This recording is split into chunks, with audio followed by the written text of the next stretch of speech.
Hello दोस्तों, स्वागत है आप सभी का मेरे इस यूट्यूब चैनल पॉलिटेक्निकल क्लासेस पर। दोस्तों, आशा करता हूँ आप लोग अच्छे होंगे, घर पर होंगे और अपनी एग्ज़ाम की प्रिपरेशन में अच्छे से लगे होंगे। तो दोस्तों, आज की इस वीडियो में हम पॉलिटेक्निक सेकंड सेमेस्टर इलेक्ट्रिकल या फिर इलेक्ट्रॉनिक्स या फिर सिविल या फिर मैकेनिकल या फिर अदर ब्रांच के जितने भी स्टूडेंट हैं उनका जो सब्जेक्ट है basic of mechanical and civil या फिर बेसिक ऑफ मैकेनिक्स या फिर बेसिक ऑफ सिविल के नाम से, तो आज हम इसके इम्पॉर्टेंट क्वेश्चन को देखेंगे। तो जो हमारा चैप्टर इसमें है कंस्ट्रक्शन मटेरियल यानी कि निर्माण पदार्थ के इम्पॉर्टेंट क्वेश्चन है कि पार्ट 3 के बारे में देखेंगे। तो पार्ट 1 और पार्ट 2 हमने इसके पहले के वीडियो में देख लिया था, और बाकी जितने चैप्टर इसके थे जैसे कि ईंधन हुए यानी कि 1 से लेकर के 10 चैप्टर तक हमने सारे, यानी कि थर्मल इंजीनियरिंग और क्या कहते हैं मशीन के कंपोनेंट, तो वो सारे चैप्टर जितने थे, सारे जो इसमें चैप्टर थे उन सभी को हमने कवर कर लिया है। तो हम इस वाले चैप्टर में हम किसको कवर कर रहे हैं, सिविल इंजीनियरिंग वाले भाग को, यानी कि कंस्ट्रक्शन मटेरियल वाले चैप्टर को कवर कर रहे हैं। तो इसमें भी आपके कंस्ट्रक्शन मटेरियल तो आज तो कंप्लीट हो जाएगा। इसके बाद आपका बचेगा क्या कहते हैं फाउंडेशन एक बचेगा और दूसरा एक बचेगा कंक्रीट वाला चैप्टर। तो 2 चैप्टर आपके बच रहे हैं, तो भी आगे वाले आने वाले वीडियो में यानी कि 2-3 दिनों में उसको भी हम कंप्लीट कर लेंगे। तो बाकी देखिए इसमें ये कंस्ट्रक्शन मटेरियल यानी कि निर्माण पदार्थ जो आपका चैप्टर है, इसको एक बार हम फिर से बता दें कि आपको इसमें क्या क्या पढ़ना है। तो दोस्तों देखिए, जिस प्रकार से अभियांत्रिकी में यानी कि इंजीनियरिंग वाले क्षेत्र में पुल का निर्माण करना या फिर नहर का निर्माण करना या फिर भवन का निर्माण करना, तो उसमें उसके निर्माण के लिए आप जिन पदार्थों का यूज़ करते हैं जैसे कि ईंट हुई और या फिर लकड़ी हुआ या फिर सीमेंट हुआ, तो इन सब पदार्थों का जो यूज होता है या फिर चूना हुआ, तो इन सब पदार्थों को ही हम कंस्ट्रक्शन मटेरियल कहते हैं, यानी कि निर्माण पदार्थ कहते हैं। तो इन सब चीज़ों को आपको कंस्ट्रक्शन मटेरियल में पढ़ना था। तो इसके पहले वाले चैप्टर में हमने, इसके पहले वाले पार्ट में हमने दो पार्ट में इसके क्वेश्चन को करा दिया है। तो इस पार्ट 3 हमारा है। तो इसमें देखिए क्वेश्चन नंबर 1 से इसमें देखिए क्या है कि शुद्ध चूने का उपयोग करते हैं। तो इस वाले में हमने चूने वाले टॉपिक से, और यहाँ पे जो सीमेंट वाला टॉपिक है और लकड़ी वाला जो टॉपिक है यहाँ से क्वेश्चन को लिया। इसके पहले हमने ईंट वाले टॉपिक से क्वेश्चन लिया था। तो यहाँ पे हमने चूने, सीमेंट और लकड़ी वाले टॉपिक से क्वेश्चन को लिया है। तो देखिए क्वेश्चन नंबर 1 क्या है यहाँ पे कि चूने का उपयोग करते हैं। तो चूने का जो उपयोग करते हैं हम, देखिए आपको किस में करते हैं, चूने को हम शुद्ध चूना को प्लास्टर, यानी कि शुद्ध चूने का उपयोग कहाँ करते हैं, शुद्ध चूने को प्लास्टर के रूप में, सफ़ेदी के रूप में, मसाले के रूप में हम यूज करते हैं।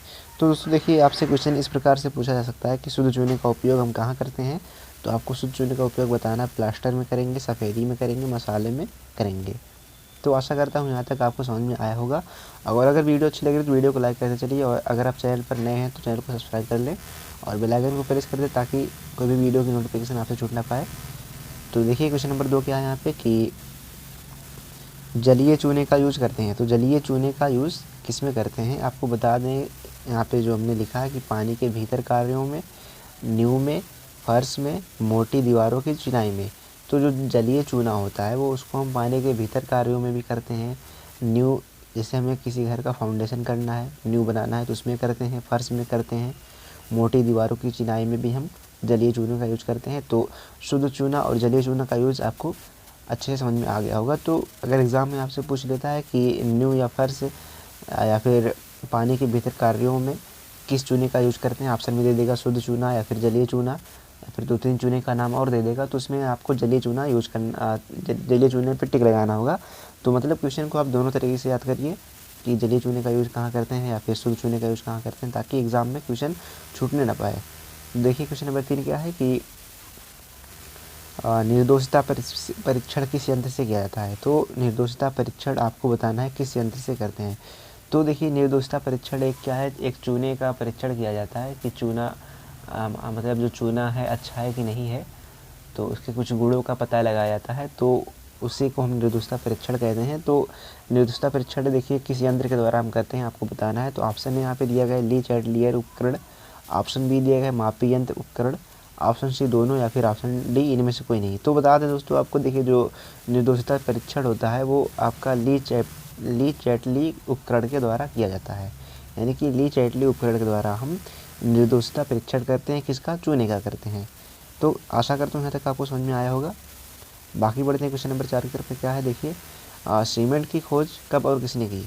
तो दोस्तों आपको बताते चले कि जो सीमेंट था उसकी खोज किसने और कब की, तो आपको ऑप्शन में बताना है। ऑप्शन एक दिया गया है कि सन 1824 ईस्वी में इंग्लैंड में जोसेफ स्पीडन ने, और ऑप्शन बी दिया गया है कि सन 1800 ईस्वी में अमेरिका में रॉबर्ट के द्वारा, और ऑप्शन सी दिया गया दोनों में से कोई नहीं। तो दोस्तों देखिए जो सीमेंट है हमारा, इसका जो खोज हुआ था ये ऑप्शन ए यहाँ पे राइट हो जाएगा, क्योंकि यदि आप अगर थ्योरी पढ़ेंगे थोड़ा सा तो आपको यही चीज़ देखने को मिलेगा कि ये जो सीमेंट है उसकी खोज सन 1824 में इंग्लैंड में हुई थी, और जोसेफ स्पीडन नामक व्यक्ति थे उन्होंने की थी।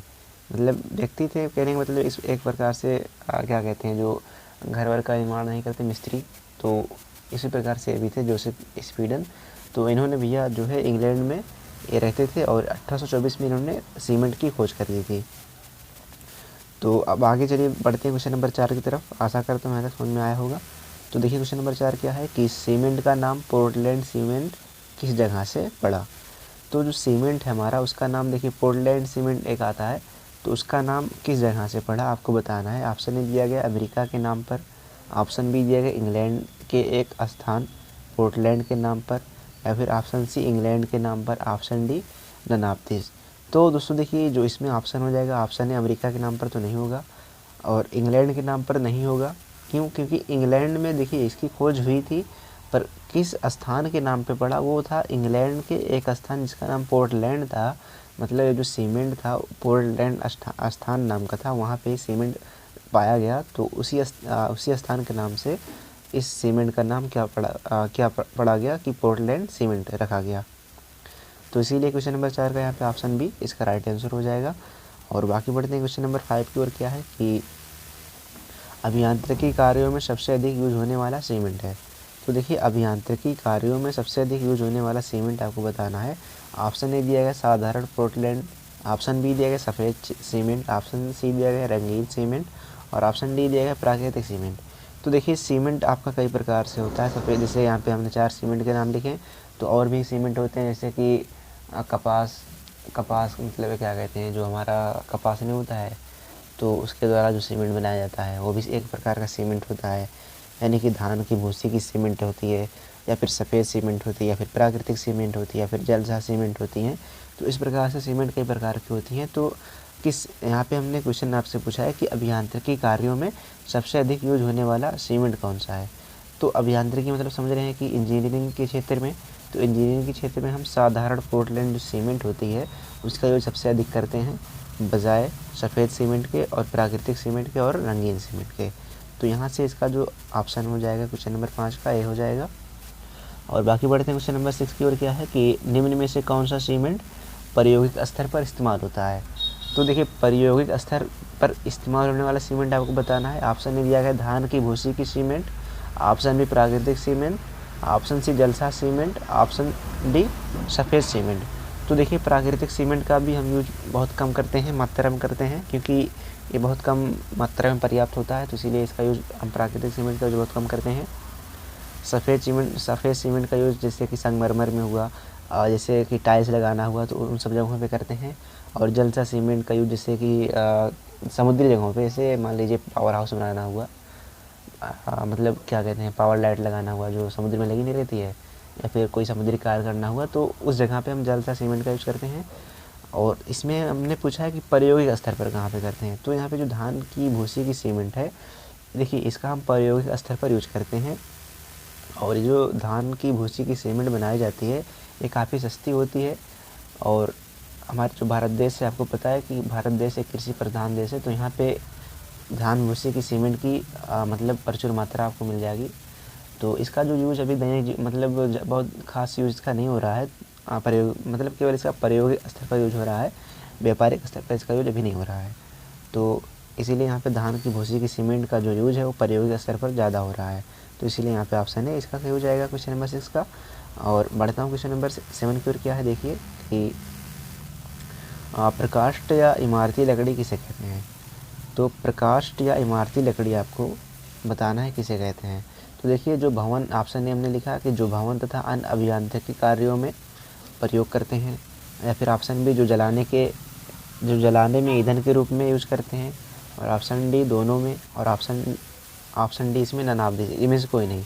तो दोस्तों देखिए, जो प्रकाष्ठ या इमारती लकड़ी होती है हमारी, इसको हम जो भवन तथा अन्य अभियांत्रिकी कार्यों में होगा उसमें यूज़ करते हैं।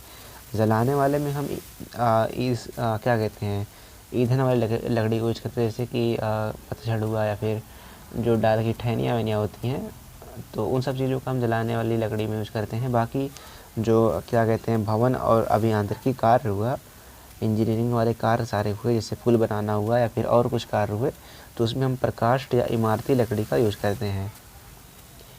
तो लकड़ियाँ देखिए होती है दो प्रकार की, एक होती है ईंधन वाली लकड़ी और एक होती है प्रकाश वाली लकड़ी। तो यहाँ पे जो प्रकाष्ठ होता है उसको हम इंजीनियरिंग वाले क्षेत्र में यूज करते हैं, और ईंधन वाले को हम किस में यूज करते हैं, ईंधन के रूप में करते हैं।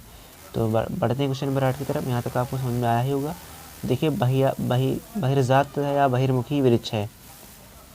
तो यहाँ पे जो देखिए, यहाँ पे प्रकाष्ठ या फिर इमारती लकड़ी थी, ये कई टाइपों में होती है। जैसे यहाँ पे क्वेश्चन नंबर 8 हमने यहाँ पे लिखा है बहिर्जात या बहिर्मुखी वृक्ष, तो उसी से संबंधित है। तो बहिर्जात या बहिर्मुखी वृक्ष जो है यहाँ पे आपको बताना है। तो देखिए बात कर लेते थोड़ा सा, बहिर्जात या बहिर्मुखी वृक्ष क्या होता है। तो मतलब ऐसा वृक्ष जो लंबाई के साथ साथ बढ़ने के साथ साथ क्या होता है, अपनी मोटाई में भी बढ़ता है। यानी लंबाई के साथ साथ तो बढ़ता ही है, प्लस वो मोटाई में भी बढ़ता है। तो अब यहाँ पे ऑप्शन आपको बताना है कि बहिर्जात या बहिर्मुखी वृक्ष कौन है। देखिए ऑप्शन ए लिखा है आम, शीशम, साल, सागौन, देवदार। ऑप्शन बी बांस, खजूर, और ऑप्शन सी दोनों, और option D none of these. तो देखिए बांस खजूर तो लंबाई के साथ बढ़ता है पर मोटाई के साथ नहीं बढ़ता, इसीलिए ये तो नहीं होगा। और सी वाला दोनों तो होगा नहीं, और डी वाला इनमें से कोई होगा, उनमें से कोई ना कोई होगा ही। तो इसीलिए यहाँ पे ऑप्शन ए सही हो जाएगा, क्योंकि आम, शीशम, साल या सागौन या फिर देवदार ये क्या करते हैं, लंबाई के साथ तो बढ़ते हैं प्लस मोटाई में भी बढ़ते हैं। तो इसीलिए बहिर्जात या बहिर्मुखी वृक्ष जो है आम, शीशम या साल, सागौन, देवदार जो है होते हैं। और अगर यहाँ पे देखिए, अगर आपसे ऐसे पूछ लेता है कि बहिर्जात या बहिर्मुखी वृक्ष होते हैं, ऑप्शन दे देगा कि जो लंबाई के साथ बढ़ते हैं, ऑप्शन बी दे देगा जो लंबाई और मोटाई दोनों बढ़ते हैं। तो इस टाइप से क्वेश्चन आपसे पूछा जा सकता है। तो यहाँ से इसकी परिभाषा भी आपको याद होना चाहिए। और बाकी बढ़ते हैं क्वेश्चन नंबर 9 की ओर। देखिए क्या है क्वेश्चन नंबर 9 की अंतरजात या अंतर्मुखी वृक्ष है। तो अंतरजात या अंतर्मुखी वृक्ष है, यहाँ पे बताने से पहले आपको ये जानना होगा कि अंतरजात या अंतर्मुखी वृक्ष होते क्या हैं। तो अंतरजात या अंतर्मुखी वृक्ष देखिए वो होते हैं जो लंबाई के साथ केवल बढ़ते हैं, मोटाई में नहीं बढ़ते हैं। मोटाई में क्या होते हैं, नहीं बढ़ते, केवल लंबाई में बढ़ते हैं। तो यहाँ से ऑप्शन है बांस, खजूर, नारियल, ताड़, और ऑप्शन बी दिया गया है आम, सागौन, और ऑप्शन डी सी दिया गया दोनों, और ऑप्शन डी इनमें से कोई नहीं। तो देखिए जो लंबाई के साथ बढ़ते हैं और मोटाई में नहीं बढ़ते हैं, मतलब ऑप्शन नहीं होगा, क्योंकि बांस, खजूर, नारियल ये सब लंबाई में बढ़ते हैं, मोटाई में तो बढ़ते नहीं हैं। और आम, सागौन क्या होता है आपका, लंबाई और मोटाई में दोनों में बढ़ता है। तो इसीलिए यहाँ पे 9 का जो है ऑप्शन ही सही हो जाएगा। तो आशा करता हूँ यहाँ तक क्वेश्चन आपको समझ में आए होंगे। और हाँ, इसकी परिभाषा भी आपको याद होना चाहिए, क्योंकि एग्ज़ाम में पूछ लिया कि अंतरजात या अंतर्मुखी वृक्ष है, तो दे दिया कि जो लंबाई के साथ बढ़ते हैं, ऑप्शन बी जो मोटाई और लंबाई दोनों में बढ़ते हैं। तो आप थोड़ा सा उसमें आपको सोचना पड़ेगा, तो सोचना ना पड़े, अच्छे से आप तैयारी करिए, ताकि फटाफट एग्ज़ाम को करिए। 50 क्वेश्चनों को 90 मिनट टाइम दिया गया है, तो आप उसको 60 मिनट में ही करके आइए। देखिए क्वेश्चन नंबर 10 क्या है कि वृक्ष की आयु का पता लगाया जाता है। तो वृक्ष की आयु का पता लगाया जाता है, यहाँ पे आपको बताना है। तो ऑप्शन ए दिया गया वार्षिक वलय से, ऑप्शन बी दिया गया अंतः काष्ठ से, ऑप्शन सी दिया गया रस काष्ठ से, और ऑप्शन डी दिया गया मज्जा से।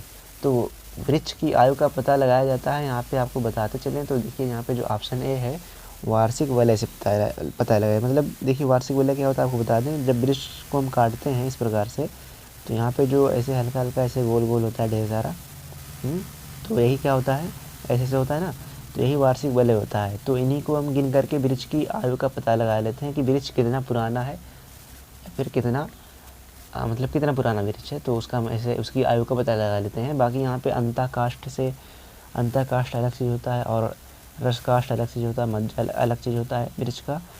तो यहाँ पे इम्पॉर्टेंट क्वेश्चन यही था कि वृक्ष की अगर आयु का पता लगाना हुआ तो आप जो है वार्षिक वलय से पता लगाएंगे।